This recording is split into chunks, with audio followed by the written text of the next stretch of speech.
What's up guys, Dave here working with a Whirlpool Duet Dryer. I'll let you have a good look at it to compare to your own. There aren't many of these models that look exactly like this. If you want to get your exact model name, open your door and look underneath there. You'll see the specific model name.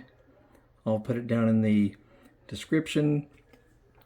But the main thing is, does yours look like this one? And if you're trying to replace either the main control board, our power button was worn out. It had no spring left to it, so it would kind of stay depressed after you pushed it in.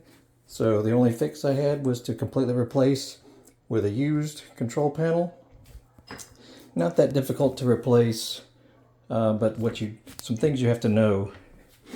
To remove, you have to remove the entire door first. Open this, remove all these screws through here. The whole door will come off. Then go behind it. Behind it here you'll see 3 screws. Here, there, and over there.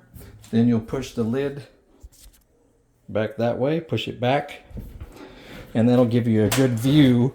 There'll be a few screws underneath here and here. The rest of it's fairly self-explanatory, but what you need to know when you remove this ring here, be careful.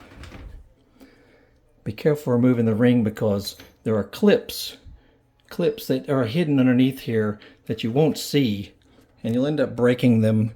So be careful. I don't have the exact method on how to remove them. Just be careful when you're removing this big trim ring here. Like, you need to look underneath it after you pull it apart a little bit. And yeah, I don't have any advice for you on that because I broke them.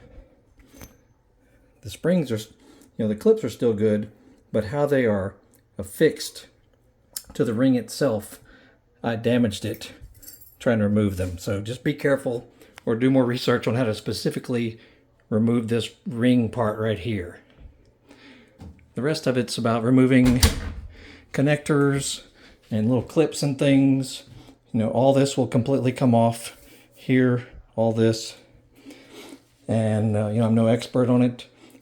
The main part though is how to get to this area behind here. And that's removing the lid like I showed you there. Anyway, that's about all I have for you on that. And I have other videos about this dryer on things we've replaced over the years. And so I'll put a playlist link. You'll see it at the thumbnail at the end of this video. And that's about it. Y'all have a great day. We'll see you later.